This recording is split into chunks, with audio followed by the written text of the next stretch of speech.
नमस्कार बच्चों, आज हम पढ़ेंगे पाठ 4 जिसका नाम है दीवानों की हस्ती और उसके कवि हैं श्री भगवती चरण वर्मा। इस कविता में कवि ने अपनी हस्ती को दीवानों की हस्ती कहा है और वे अपने को मौज मस्ती करने वाला इंसान मानते हैं जो कि हर जगह खुशियां लुटाता रहता है और अपनी मर्जी से अपने दिल की बात सुनता है। वह वही करता है जो उसे पसंद है, मौज मस्ती में जगह जगह घूमता रहता है और लोगों में खुशियां बांटने की कोशिश करता है। तो आइए हम पढ़ते हैं इस कविता को, दीवानों की हस्ती। हम दीवानों की क्या हस्ती है, आज यहाँ कल वहाँ चले, मस्ती का आलम साथ चला, हम धूल उड़ाते जहाँ चले। आए बनकर उल्लास अभी, आंसू बनकर बह चले अभी, सब कहते ही रह गए, अरे तुम कैसे आए कहाँ चले। यानी जो कवि है वह एक जगह नहीं ठहरता। ये मस्त मौला किस्म के इंसान होते हैं, वे कभी भी एक जगह नहीं ठहरते। आज यहाँ है तो कल कहीं और है। ये जो मौज मस्ती का आलम है वो उनके साथ ही चलता रहता है। जहाँ भी वह जाते हैं अपनी मौज मस्ती से, अपनी प्रसन्नता से सब में खुशियाँ बांटते हैं। वह इसी प्रकार प्रसन्नता के धूल उड़ाते हुए, मौज मस्ती करते हुए आगे बढ़ते जाते हैं।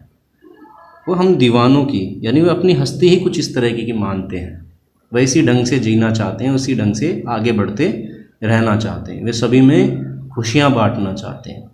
हाँ, जब वह वहाँ से जाते हैं तो लोगों को दुख होता है जिससे वो आंसू बहाते हैं, लेकिन वह फिर भी उनमें खुशियाँ बांटकर आगे बढ़ते हैं। और लोग उनसे पूछते हैं कि तुम अभी आए हो, कैसे आए हो और जा कहाँ रहे हो। यानी उनसे पूछते हैं कि तुम अभी अभी तो आए थे, तुम्हारे ना आने का पता चला और अब तुम जाने की बात कर रहे हो। तो उनका कहना होता है कि हम तो मस्त मौला किस्म के आदमी हैं, आज यहाँ हैं कल कहीं और जाएंगे, परसों कहीं और। हमारा कोई एक ठोर ठिकाना नहीं है, तो हम कहीं भी एक जगह रुक नहीं सकते। किस ओर चले यह मत पूछो, चलना है बस इसलिए चले, जग में उसका कुछ लिए चले, जग को अपना कुछ दिए चले।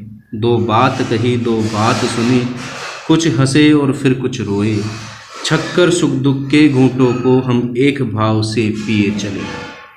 यानी कवि कहता है कि मेरी मंजिल के बारे में मत पूछो, मुझे स्वयं नहीं पता कि मेरी मंजिल क्या है। जैसा कि मैं मौज मस्ती करने वाला इंसान हूँ, मस्त मौला इंसान हूँ, एक जगह नहीं ठहर सकता। बस मुझे आगे बढ़ते जाना है। इस दुनिया में हमने कुछ लिया है तो कुछ सीख दे के भी जा रहा हूँ। मैं एक जगह नहीं रुक सकता। हम इस दुनिया से कुछ सीख लेंगे, कुछ ज्ञान की बातें लेंगे, कुछ सुख दुख बांटेंगे और कुछ सुख दुख इनके साथ अपना बांटकर आगे चले जाएंगे। हम एक ही भाव से सारे सुखों को और दुखों को अपनाते हैं। हम अपनी मौज मस्ती में ही गाते हुए अपनी मौज मस्ती में आगे बढ़ते जाते हैं, जिससे कि सबका मन हल्का होता है और सब हमसे प्रसन्न रहते हैं। हम उनके सुख दुख बांट लेते हैं, अपना सुख दुख उन्हें बता देते हैं, जिससे वे खुश रहते हैं।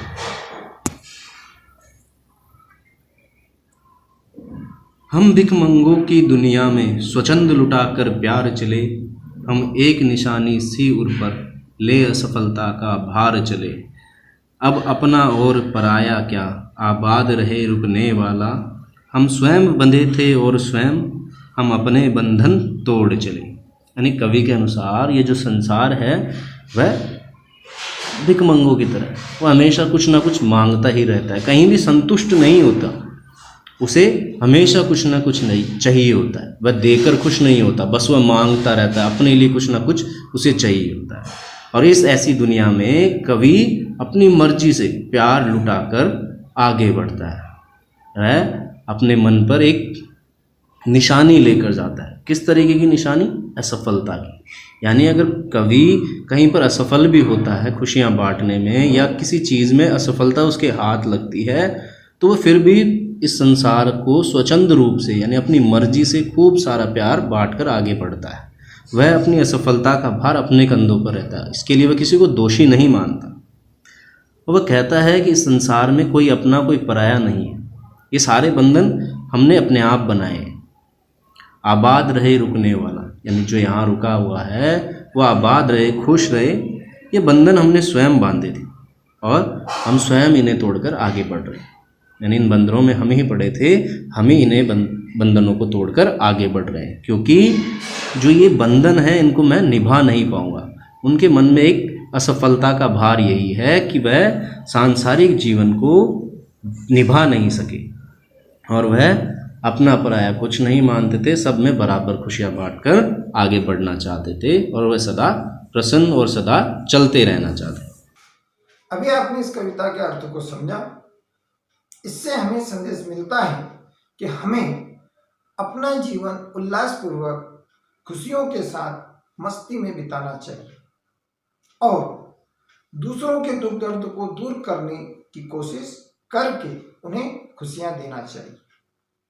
सुख दुख दोनों को समान भाव से अपनाना चाहिए। जितना हम खुशियों में खुश रहते हैं, सुख के साथ खुश रहते हैं, वैसा दुख में भी ज़्यादा दुखी नहीं होना चाहिए, क्योंकि सुख दुख तो आते जाते रहते हैं। इसलिए हमें सुख और दुख दोनों को समान भाव से अपनाना चाहिए। फिर हम एक नए शीर्षक के साथ मिलेंगे अगले वीडियो में। धन्यवाद।